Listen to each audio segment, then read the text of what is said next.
Yo, yo, yo, yo, yo, yo, yo. What up, what up, what up, what up, what up, what up, what up? Right.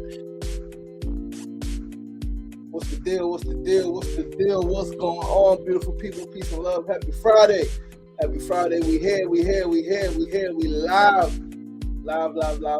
in Brooklyn. Episode 633 of SRDaily. Getting closer and closer to 650, and then after that is 700. Thing just keeps rolling, man. We are closing out week 100, and I think this is 27, week 127. This is week 128, 127. Week 127 is closing out today. 127 weeks of consistency, 633 episodes in.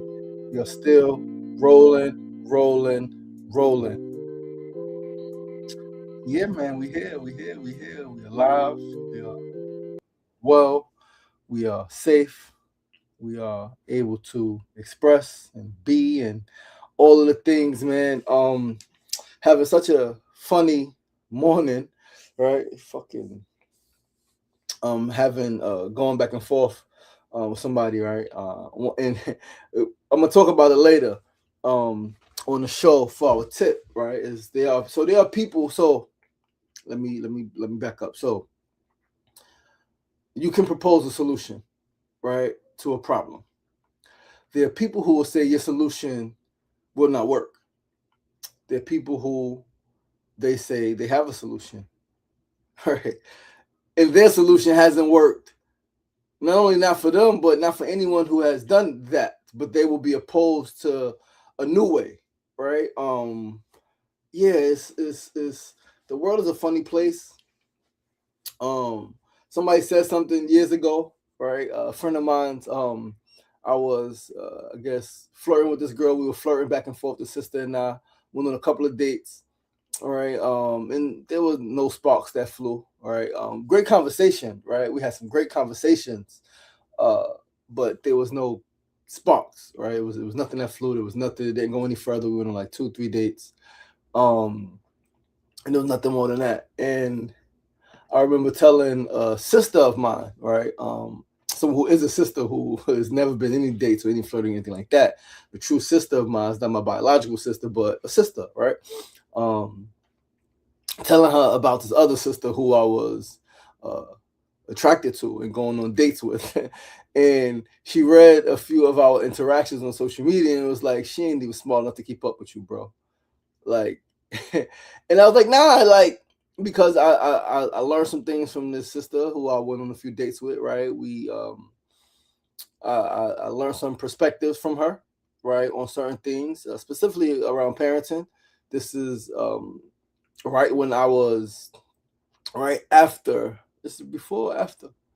Oh man, I think, was it before I had a child? It might be before after. It was after I had a child and after I split from my ex-wife, right? Because that's what it was. It was like 2018, because I'm time is like really, is it COVID time warp? She's a time warp. I'm like, yo, like, I don't know why I keep thinking like I had a child during COVID. I didn't. I had my child in 2016.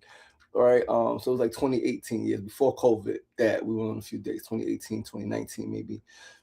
Anyway, I learned some things from her, regarding parenting, gentle parenting, right? That whole concept. I didn't know what it was.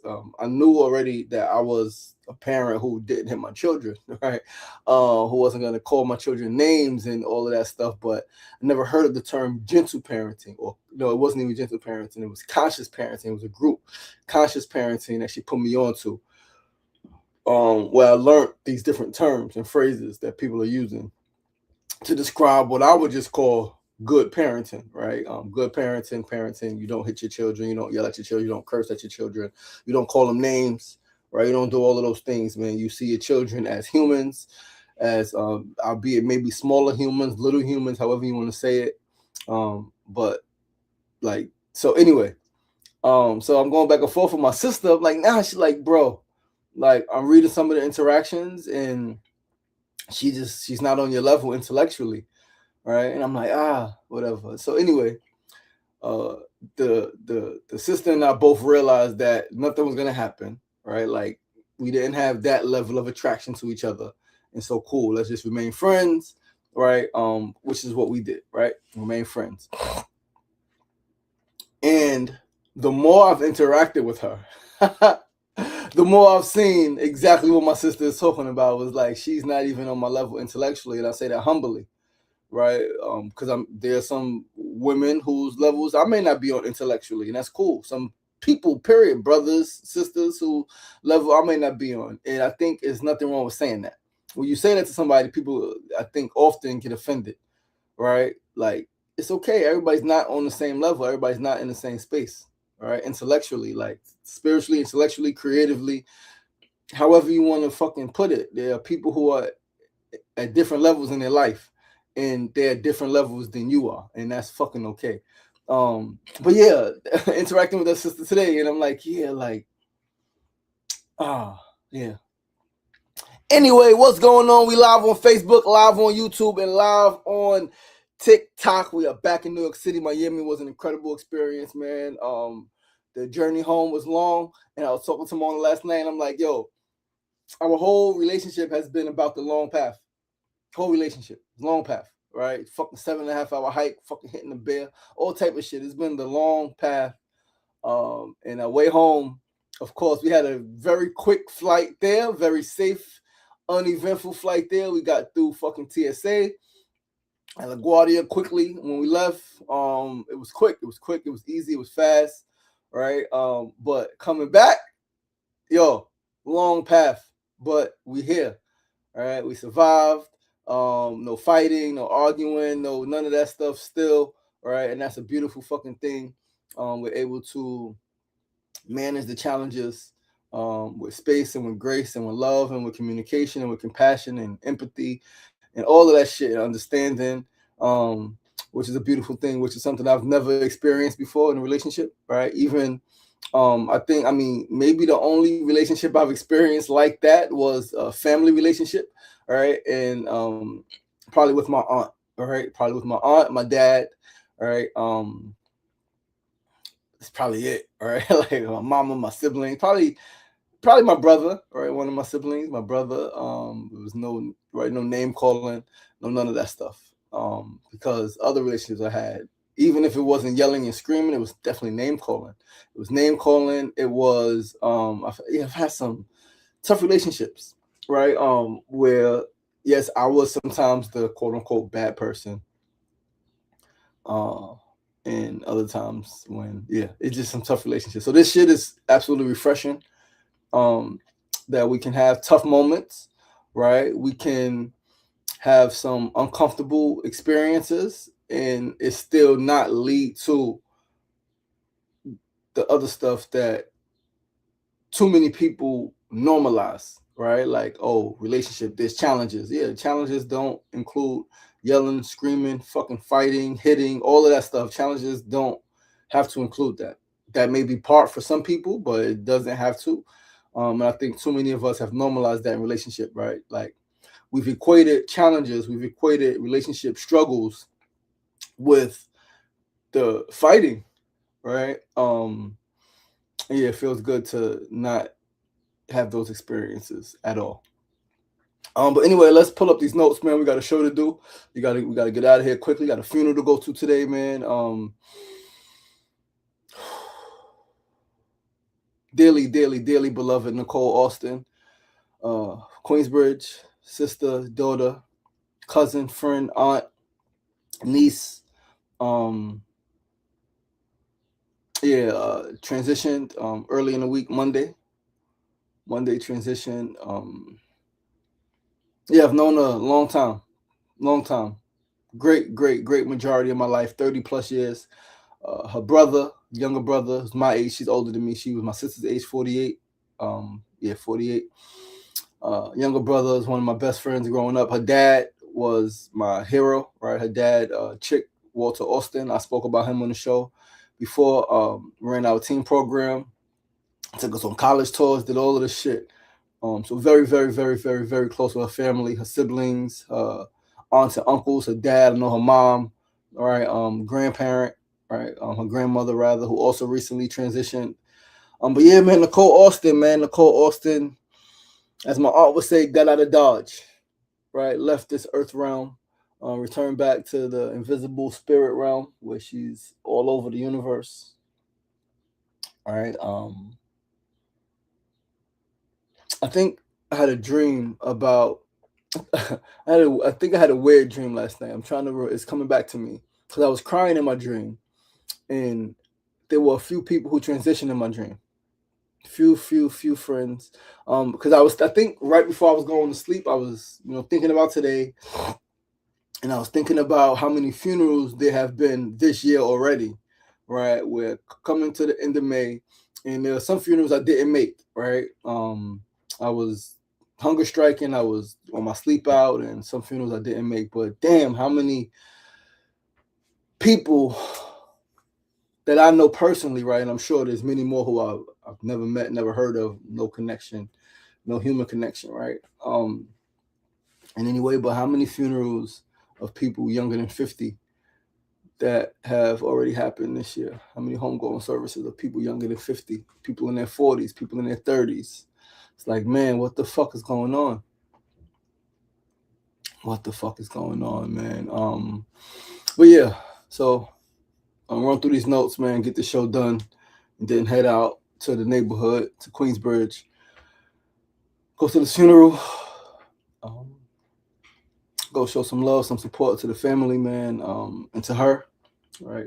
Again, someone who I had a lot of love for, definitely someone who, when I transformed my life in my neighborhood, she never ridiculed me, right? A few people ridiculed me, said that my change was fake, it wouldn't last, right? People said, oh, it's fucking fake, that shit ain't gonna last. He talking that bullshit. He gonna be right back in these streets in a few months. And it's been fucking 18 years, right, since I've been in the streets, right? 19 years I've been home, 18 years since I did anything in the streets illegal. All right. She was definitely one of the people who supported me, right? Bought my t-shirts, right? When I would sell fucking $3 fucking pamphlets, booklets that I wrote, my erotic poetry, she would purchase the erotic poetry. All right. If I needed a donation and she had it and I seen her, she donated, all right, to anything.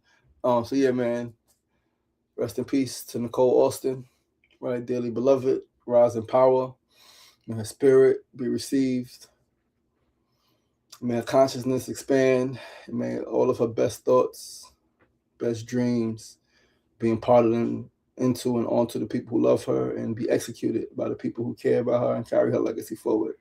Ashe, ashe, ashe, and so it is. Rest in peace. Beloved.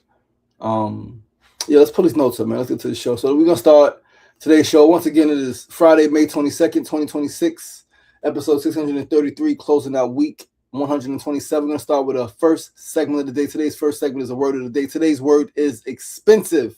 Expensive, expensive, expensive. Expensive is defined as entailing great expense, very high priced, costly. Expensive describes something that costs a lot of money or commands a high price. It generally implies that an item's price is higher than average, exceeds a buyer's typical means, or requires considerable financial means. All right. We're going to get into this a little bit more later during the build of the day, because I personally think that there is a difference between something being expensive and something costing a lot. Right, and this is inspired. This is a conversation I've had before with a few different friends at different times, and this is something that was inspired by, like, specifically during this show earlier in the week when I was in Miami, and two different people, right, talking to on the phone was like, "Oh, Miami is real expensive down there," and yeah, inspired those two conversations sparked this word of the day, and we're going to talk about this more later during our build of the day, the difference between something being expensive and something costing a lot. All right. Yeah, and this is something that I learned just recently. All right, well, a couple years back, actually, just psychologically, right? And yeah, we're going to talk about it. So let's go to our second segment of the day. Today's second segment is need to know news of the day. Today's news is fucking tragic, man. Yesterday I learned some shit. Somebody posted something and it sounded like it came out of a movie, and I was like, that really happened? Like, yeah, it happened. Like, and then they sent the article and I'm like, holy shit. So let me pull this article up. All right, let me pull this article up and let's read about this tragedy. So, supposedly, well, not supposedly, a woman, um, hold on, where is it? Where is it? Where is it? Where is it? Here we go, right here. A woman dies after falling to a fucking manhole here in New York City. Uncovered manhole. This is from May 19th, Tuesday. May 19th, right? Tuesday was the 19th? Yes, Tuesday was the 19th. Let's read. This is on CNN. Woman dies after falling into an uncovered maintenance hole in New York City. A 56-year-old woman fell into an open maintenance hole on a busy New York City street and died, police and utility officials said as they investigated how it could have happened. The woman parked her Mercedes-Benz SUV right next to the maintenance hole near the corner of 5th Avenue and East 52nd Street in Midtown Manhattan Monday night and fell in after exiting the vehicle shortly before 11:30 p.m. She was pronounced dead at a local hospital. It wasn't immediately clear why the hole was not covered. The utility company, Con Edison, said it was investigating the accident. What the fuck do you say to somebody's family, to their children, to their spouse, to their parents? Like, 56 years old. Like, what the fuck do you say? Like, how did this shit happen? It says, we are deeply saddened to confirm that a member of the public has died after falling into an open manhole, the company said in a statement. Our thoughts are with the individual's family and safety remains our top priority. Relative of the woman told WABC TV that they were shocked and saddened by her death and they were seeking more information. They absolutely, unfortunately, is not going to bring the loved one back, but sue the fuck out of the city. That shit is insane. City police said officers responding to a 911 call found the woman unresponsive at the bottom of the manhole. The city's chief medical examiner's office will determine the cause of death. What would be the cause of death? Like, it would be crazy they come and say drugs are in her system. What the fuck do drugs be in her system got to do with anything? Or her alcohol level? What the fuck does that got to do with anything? Nothing at all. Fucking uncovered manhole. What the fuck are you doing? Yo, that shit is insane. Get out your car. Midtown Manhattan. Step out your car and you fall to your death.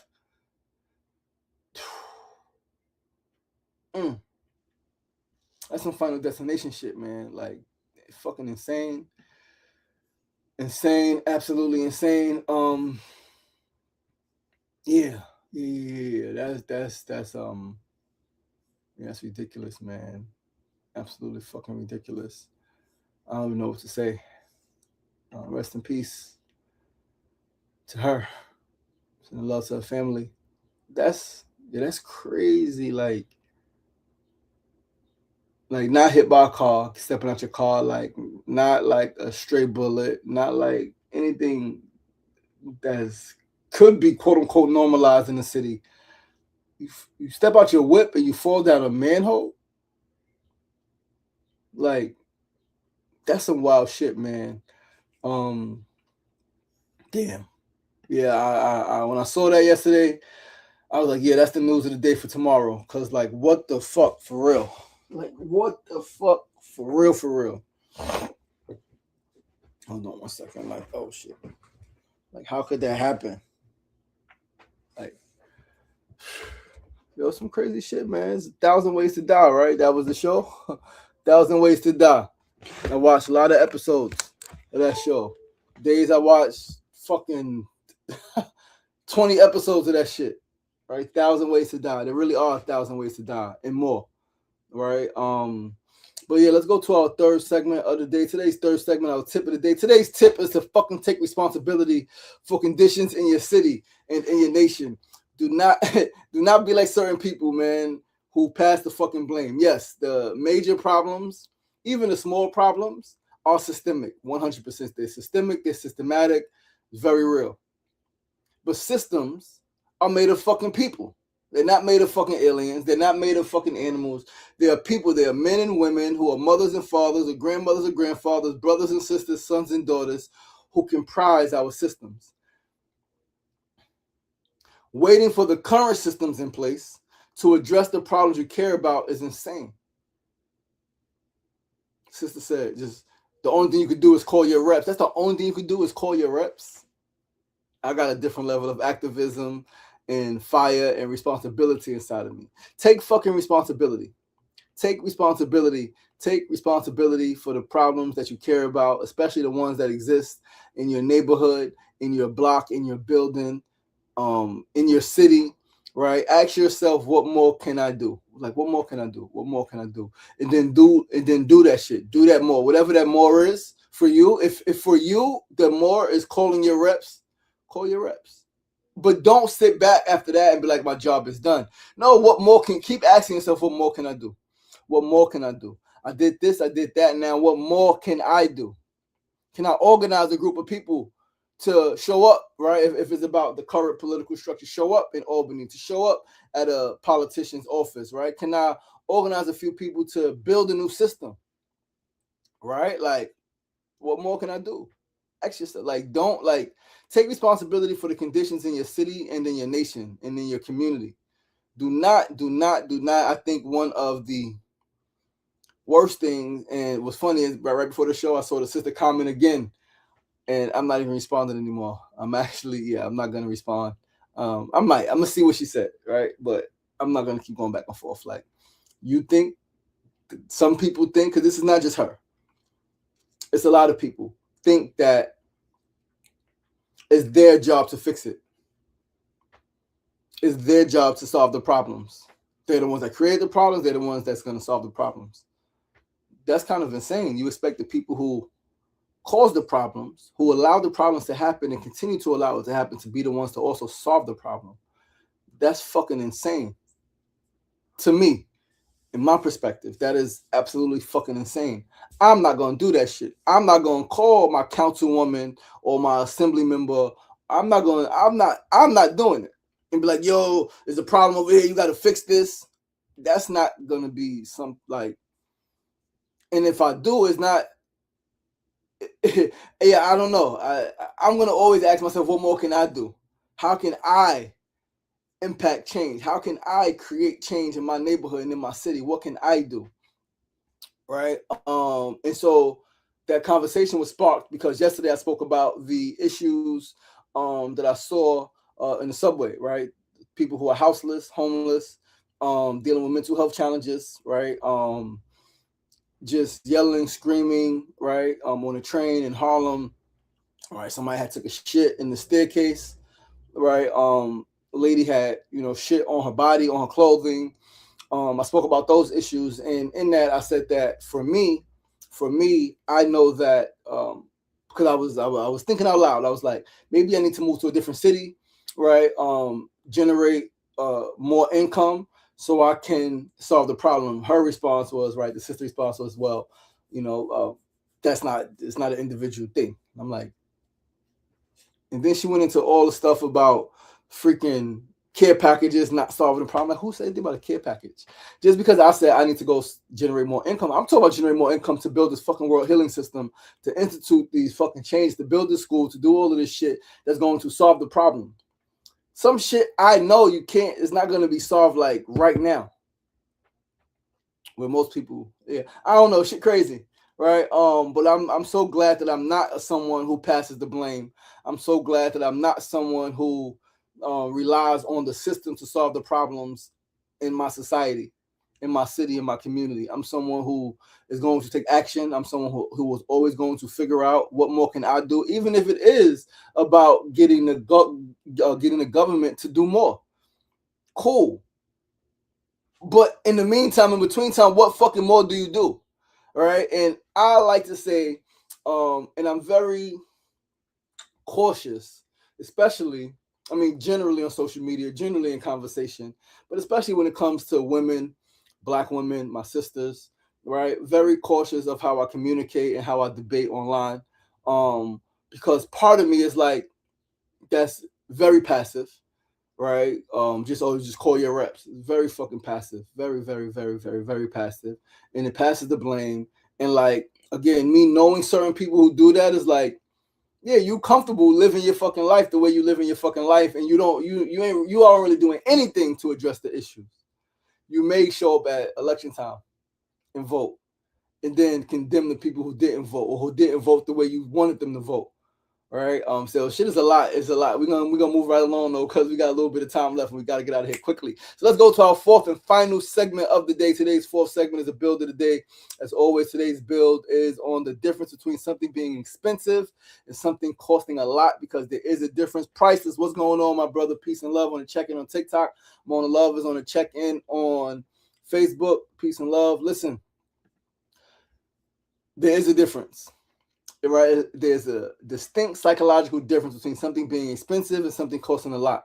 While the terms are often used interchangeably, expensive relates to subjective value, status, and affordability, whereas costing a lot is an objective mathematical measure of the sheer amount of money required. That is a specific difference. When you say, oh, it's expensive, you are automatically, most times, saying that it's not worth it to you. Oh, that's too expensive. That's what people say. Oh, it's expensive Miami is expensive. I remember a couple years ago when I first started having this conversation with one of my homegirls. We was in the car, we going somewhere, and I was talking about something like, oh yeah, that's really expensive. I was like, do you want it or not? Oh yeah, but so if you want it, it's not expensive. It may have a higher cost to it, but if that's something that it matters to you, right? Because again, it's something I've learned. I remember, and I learned this. I got this mindset from someone else. Someone else I know said they were looking for a house, right, for their family, and it was a brother. His wife was like, "Oh, the house is beautiful, but it's so expensive." And he was like, he agreed at first. He's like, "Yeah, it is expensive." He said, but then he started asking himself, right, like, if I want the house, then is it worth it for me to pay that money? So it may have a high cost, right? And so as he said, at the time, he didn't have the money. He didn't know how he would afford it. But he started asking the question, how can I afford this thing that costs a lot of money? Because I want it, right? I want this thing. It costs money, but I need it. I want it for my family, right? So anyway, yeah. Right. The psychological differences break down into several key areas. One, subjective value versus objective number. Costing a lot. This simply means the price tag is large. It is a quantitative reality. For example, a $100,000 commercial tractor costs a lot of money. But for a commercial farmer, it is a necessary standard tool that farmer may not say that shit is expensive. Ooh, it costs a lot. And actually, that $100,000 motherfucking tractor that somebody else may say is expensive, they may say this is a great fucking bargain. Expensive, this is a relative emotional judgment. It means the item's price exceeds your personal financial anchor or willingness to pay. A $15 cocktail might objectively cost less than the tractor, but it is psychologically expensive if you feel it doesn't provide enough value. Two, the price quality heuristic. We often use price as a shortcut to judge quality. When something is marked or priced as expensive, our brains subconsciously anticipate a better experience, higher status, or superior craftsmanship. When something just costs a lot, like bulk raw materials, it doesn't trigger the same psychological thrill, luxury signaling, or expectations of premium quality. And people know this shit. This shit is, psychology is so deep, so real. Pain of pain. The word expensive inherently carries a negative emotional charge. It implies a drain on your resources or a sense of being overcharged. Costing a lot can carry positive connotations depending on context. For example, investing in a high-ticket educational course or a world-class experience is viewed as a high cost that yields high value rather than a negative, wasteful, expensive purchase. Behavioral economists and psychologists note that our personal definition of expensive shifts based on our budgets and background, while the mathematical size of a cost remains constant. And that's it, man. So take that, build on that, chew on that, right? Talk to some people about that, man. Go within yourself. What are you deeming as expensive versus something that costs a lot? Are you saying it is expensive to educate yourself, to feed your children? Like people say, oh, it's more expensive to eat healthy. Not really. Now, if you want to go to the vegan restaurants, it may cost more, right? Certain dishes, you may go to the vegan restaurant and spend more, but people don't have no problem paying that money for A, B, C, X, Y, Z, right? So yeah, man, shift your mindset, change your life, right? There is a very real difference between something being expensive and something costing a lot. Dig into it, chew on it, examine it. if it makes sense. If not, then leave the shit exactly where it's at right here on SR Daily. And that's the end of our show, guys. Once again, I'm your boy, your host, Sean Sugar Marson. This is episode 633 of SR Daily. We are closing out week 127. We're going to go get ready to head to Queens for the funeral, man. If you're going to be there, I'll see you there. If not, see you when I see you. I love you guys. I appreciate you guys. Join us next week, same time, same place, Monday through Friday, 9 a.m. to 9:30 a.m. right here on Facebook Live, YouTube Live, and of course, TikTok Live. Remember, it's not getting knocked down. That's the problem. It's staying down. So get it up. The power is inside of you. As always, be kind to yourself and be kind to each other. Peace and love. Have a beautiful weekend. Memorial Day weekend. Beautiful weekend. It's going to rain, I think, all weekend. Saturday and Sunday, so it's going to rain all day. That's what it is. Wish I had a space. I would try to get some folks together for fruit feast. I would love to eat some fruit this weekend. Probably going to have, fruit all day tomorrow. Mostly Sunday. All right. Eat some fruits. Next week, mostly do fruits and raw again. Right. I had a good time eating my cooked food. Right. But we're going to get back to some raw, to some fruit. All right. Get back to balance. Remember, I love you guys. Holla at you guys when I holla at you guys. Peace.